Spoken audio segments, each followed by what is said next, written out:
All right, we are back. So how was lunch? Good? I can say like Balkan people are the Europeans that know how to eat. No one else knows that really. Yeah, so let me start with this story that I usually try to tell that I did once a course about public speaking in the past, and this course usually tries to take you through a lot of steps of a presentation or a public speech. And they basically speak about a concept called the attention getter. Anyone here is familiar with this concept? Okay, that's cool.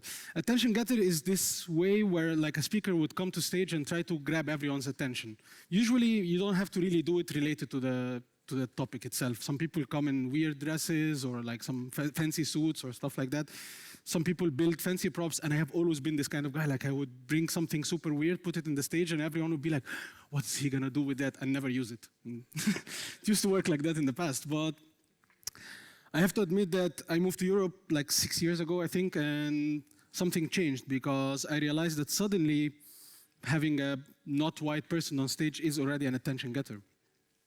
I would actually dare to say that this is not just in the stage, actually in the streets. Just walking as a non-white person in the streets is enough of an attention getter, so you don't need fancy props anymore. So yeah, my name is, big thing is Amr Abdelwahab. Don't try to pronounce it. My partner, who I'm with for 4 years, can't. I'm originally from Egypt. I will talk about that. But before starting this, throughout my 12 years of experience in this industry, which I'm sure some of you has more and some of you has less, I think I learned one thing the most, like communities matter most. Like regardless of how good you are at technology, communities matters most. And saying this, I'm not saying ignore technical excellence, right? Like I'm not saying don't be a good developer. That doesn't equate to this. I'm saying be a good developer, but also care about communities, care about people. As I said, I was born and raised in Cairo, in Egypt, in North Africa, and I moved to your neighboring country, Budapest, Hungary, in 2013, and currently I'm resident in Berlin, in Germany, since 2017. Okay, so in this section, I would like to actually explain why am I here and why me, why specifically me. Very important thing to start with, I am a software engineer, I'm not an expert on the topic on hand. So this is more like a talk from my heart to some fellow developers, a talk from my personal experience, something trying to talk to you from the heart. And usually one of the criticisms these kind of talks get on technical stages is stuff like, this is so irrelevant, I don't understand how is this relevant to what we are doing. But the fact is this impacts the life of thousands of your colleagues, if not even millions, actually thousands of your users, if not even millions. So you need to be very aware so that you are actually able to build proper software, and I will also cover that. Why me? I think this comes because I think I was on your side of the equation at some point. I come from a very privileged background back in my country. My parents, I would say, middle to high class family. We have some money. There I come from the Muslim community. That doesn't mean I am Muslim. Muslim community is not a belief. Sadly, I belong to what we refer to in Egypt as the lighter shade of black. So, yeah, because, yeah, like the more dark you are, the worse it gets somehow in this world. And this is in Africa, by the way. Yeah, I'm a cisgender, straight male. So basically, I have the whole package, right? Like, I had the whole package there. And honestly, in the past, I remember when I was younger, when I was still in Egypt, and someone would come from, I don't know, an LGBT community member or a Christian member in Egypt would come and tell me, like, we are so oppressed, or make a fuss about something. I really, really felt sad. So I wasn't a bad person. Like, I wasn't like, oh, this person is stupid or something. No, I was feeling sad. But deep inside, I had this question. Why is that person so sensitive? Like, why are you making that much big fuss around this topic, right? It's not worth it. Why don't you have a thicker skin and just ignore it, and this kind of questions, which I think are a bit valid deep inside a person when you don't know. And I would say that I fell for a lot of common fallacious arguments, things like, now you are being anti-sexist, or this kind of like reverse sexist because you are against males. And I fell for these things very easily. But as I said, I moved to Europe at some point. And the equation changed because now this belonging to the lighter shade of black is not a privilege anymore. And also belonging to a Muslim, Islamic, Arabic community is not really the same anymore, right? I was facing daily actions of people looking down to me, and I was like, yeah, I don't know, maybe not.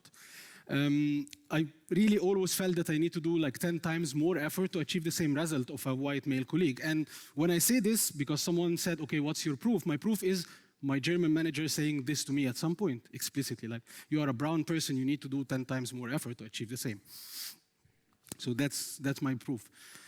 I've faced a lot of what today I would call racist behaviors, which I didn't do that at the beginning, but now I would call these racist behaviors all the time. And the first question that pops to your mind when this happens is it really me who is being oversensitive? Am I becoming one of those people who are making a fuss around these topics?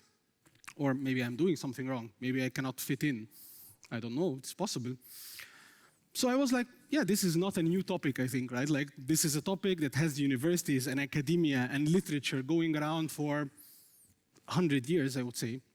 So I was like, I would read, I will understand. And this was the moment you start to realize that my whole life, there was this massive context I didn't understand. Like, there is this whole backstory that I just didn't realize it existed. So I decided to, as a software engineer, to come to these places and try to target individuals who unintentionally damage people. And when I say unintentionally, because if you intentionally hurt someone, like, leave this room, you are not welcomed. And the goal is to try to add as much context as I can to the topic. Not explain the topic itself, but add context, explain what's around it. So the talk will go through like some steps. The first step is more kind of explaining what is the term privilege in several ways. And the second topic is trying to explain how does this impact your software? How does this have a pragmatic value? It's not just an ethical question. So the question of privilege, I think the way that everyone does introduce something, or classically, is that they put this big slide from Wikipedia definition and they start to like read it super loudly and super slow, and that doesn't work. Especially in social science, there is no such thing as the dictionary definition of racism. It's not that simple. So I came up with this like stupid simplified exercise of how can you calculate your privilege score. Let's call it like this. So add 1 to your score in your brain if you think that you can post anything in social media and you not end up in jail, murdered, in exile. Sounds very trivial to you. I can tell you something interesting. I come from Cairo. In the last 3 weeks, 3,000 Egyptians were arrested in the streets after their mobile phones were searched for anti-governmental campaigns. 3,000 people. Plus 1 to yourself if you can go to someone you love and say, I love you, and without getting murdered or prosecuted for it. Because if you're a gay person in this world, in 90% of, okay, let's not use percentages, but in many places in this world, you can end up in jail still. You can end up getting beaten to murder, right? I am straight, I don't have this problem, so I have 1 in my privilege score. Very important topic, I think, is that in so many tech conferences, there is this concept of remote work presentation, right? This ignores the fact that you need visa to work if you're not European. You need visa as European sometimes, but it's not the same. So this is a privilege when you can just say, I can work anywhere I want at any moment, because the majority of the world really can't. Finally, I think like always getting selected in the random selection queue because it's very random. Yeah, so if you don't always get like that, like add 1 for yourself. In a nutshell, I can really keep going into these examples forever, but in a nutshell, what I want to say is that privilege is something that is not set in stone, right? You are privileged in this context, but you can be not privileged in another context. It's very, very coupled to its context, as I said, and it's also very intersectional. You cannot call yourself, I don't know, a feminist and then use this to be racist. It doesn't work like this. You cannot do this like, I'm an anti-Semitic, but I'm defending Islam. Like, it doesn't work like this. You actually have to see all the broad spectrum because they all intersect. And on the other side, a white woman is more privileged than a black woman, but a white male is more privileged than both. I also cannot say that a white German have the same exact privileges as a white Croatian. You cannot do this. Privileges are things that intersect. Most important thing to come out from this presentation, when I call you privileged, I'm not cursing you. I'm not saying that you are evil. That's not what it means. Privilege, as I said, does not equal evil. Privilege means you have extra duties to do. You also have a lot of extra benefits that you get, but you have extra duties to do. And the question that always pops up here is, I did nothing wrong, right? I was born into this. Why am I the one expected to do more effort? And let's take us to the world of software where we are all used. Who here maintains like a legacy code base or maintained in the past? I think that's quite a lot of people, right? And when you inherit some software project at some point of life, you know for sure, or in most cases, you know that the previous developers have done the best they could do. I know that some people would disagree with this point. But in some situations, you know for sure that they built incomplete solutions because the business told them, like, we have a deadline, we need to finish this, this is much more important, hack it, I don't care. That introduces technical debt as we know it. You know for sure that they couldn't foresee the future, so they took some uninformed decisions and built a wrong solution. That introduces what we call today technical debt. They just went to WebCamp Zagreb, some person spoke about MongoDB, they went back and they implemented it, and that introduces what you call technical debt as well. So yeah, when you deal with technical debt, you cannot ignore these past mistakes. You cannot just have like this, oh, everything is so pink, I don't care what happened in the past, I will just keep shipping, because you know what happens at the end, the project ends up being unmaintainable. You also cannot rewrite your project from the beginning every week. It doesn't work. So what you do is that you keep shipping, you keep moving forward, but you need to always have in the back of your mind, be mindful about what happened in the past and how can we eliminate this. I mean, I don't need to say it. Humanity is a 200,000 years project. There are like billions of developers that worked on that project. And definitely none of them, I mean, not all of them had the best intentions. I mean, we had Hitler, for God's sake. And everything is highly coupled, super complex, horribly documented, not secure. There's no tests. I wouldn't know if I broke something. Yeah, and as I said, this is called humanity. This is the thing that we are all maintaining in this room, right? The last thing about this explanation is the tendency I see in this industry. Our industry really tends to decontextualize things. That makes sense in software.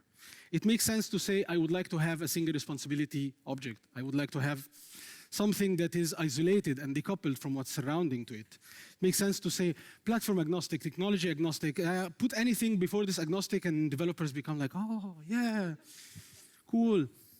That doesn't work. That doesn't apply to the rest of the world. You cannot actually, even in technology, honestly, you cannot ignore the context. So when it comes to social sciences especially, context is actually the most necessary aspect to understand everything inside this. Okay. I mentioned these fallacies that I think I would be running out of time.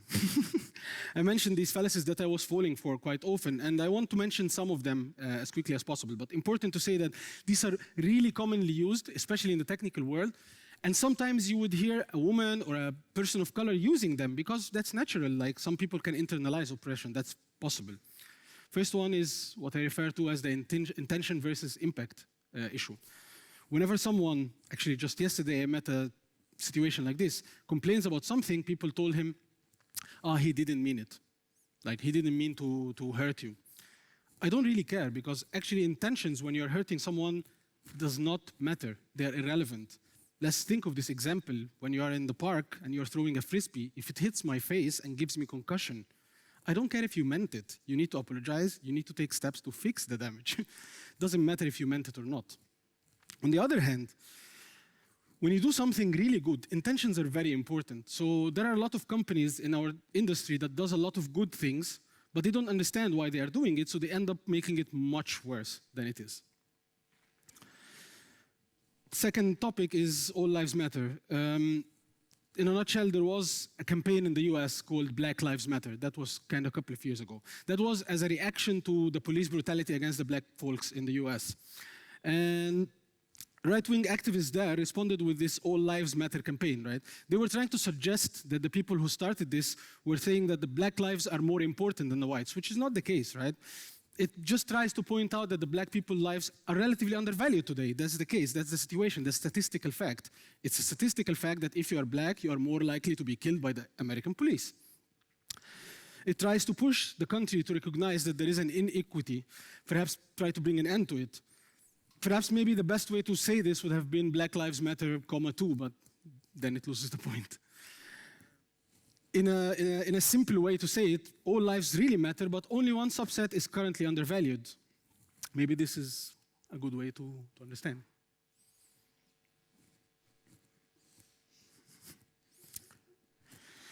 So why am I saying this, right? Because this sounds like very political American aspect, but I have to admit that this is applying so much into many things. When someone complains, usually the white man will respond like, we are all under this same oppression, we are all suffering from the same. You are not.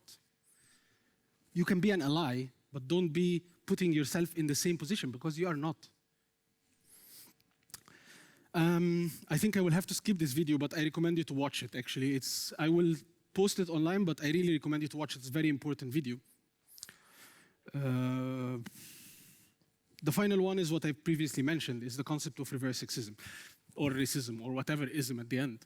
This man here is saying that being straight, heterosexual male on Twitter in 2018 is harder than being openly homosexual in America in the 1960s.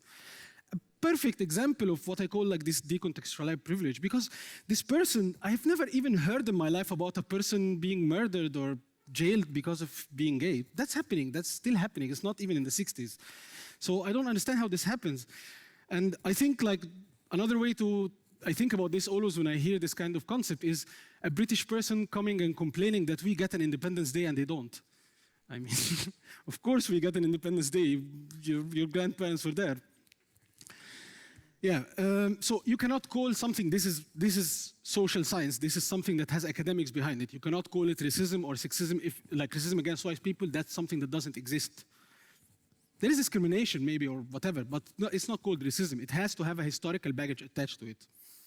It has to have a power imbalance. There has to be one part of the equation higher than the other. Then you can consider this an oppression.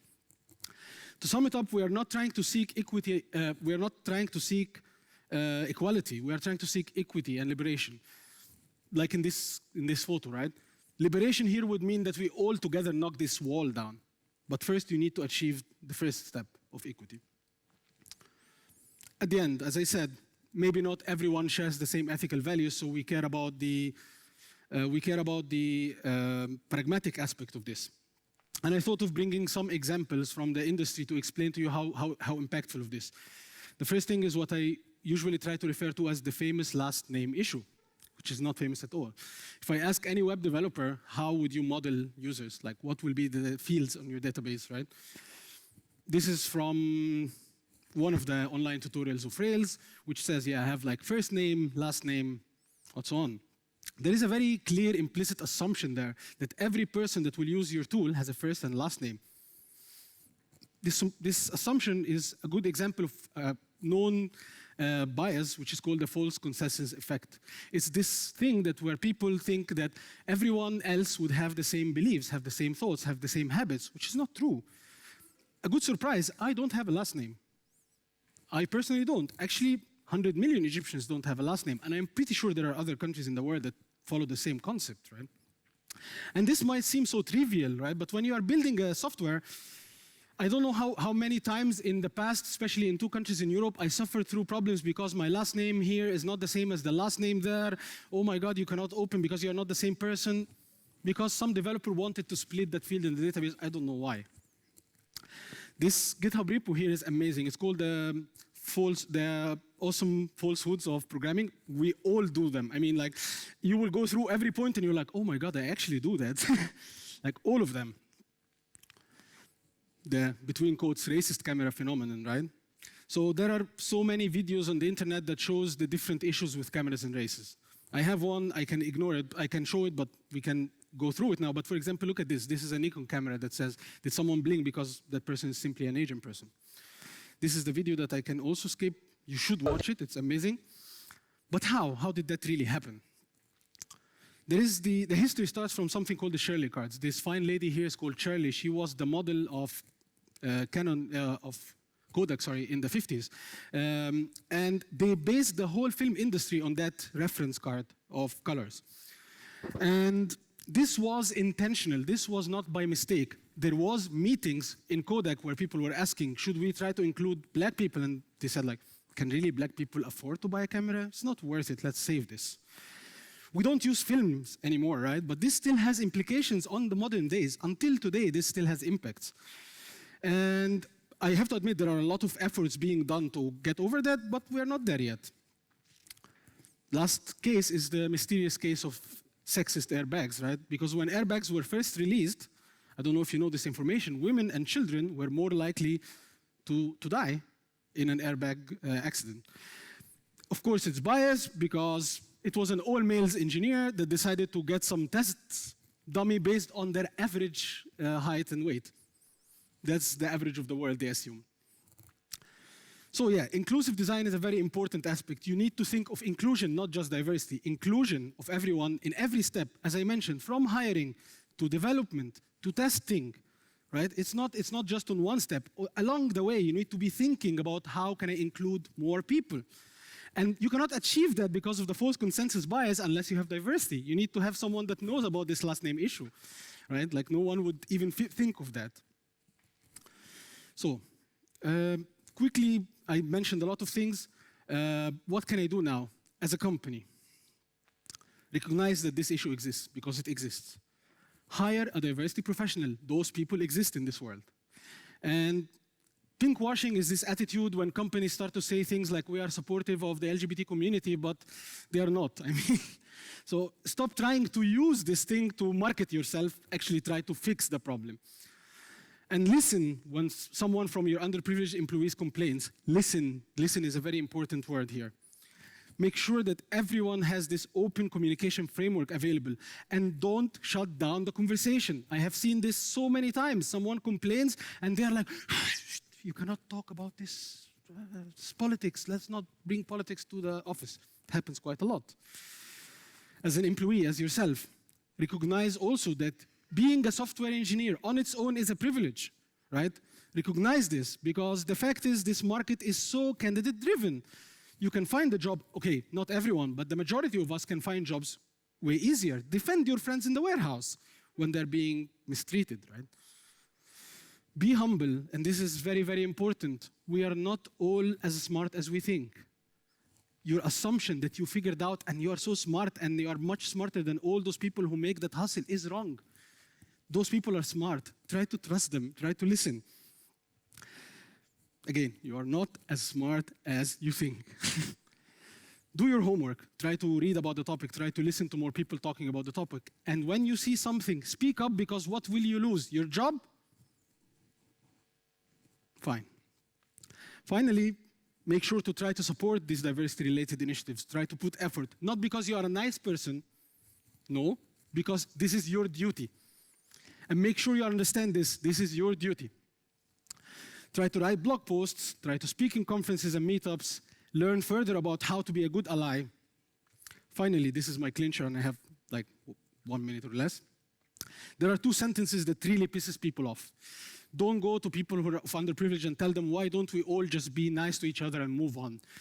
Because simply, you are saying this because your ability of being sick of politics and being sick of hearing this is a privilege. It's this what allows you to live this politics-free life and be nice to each other, right? You are less likely to be attacked or deported at any moment. You are tired of the hustle because your safety is not at stake, but other people's safety is on stake. The second one is you thinking that people are like playing the victim cards to get a diversity ticket in a conference.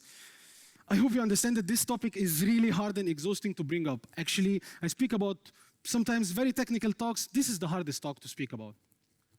We all know that it's tiring and it's annoying to bring it up all the time, but people are doing that because they're fighting for their life and for their safety. And if you don't see that, this is simply because of your privilege. Thank you.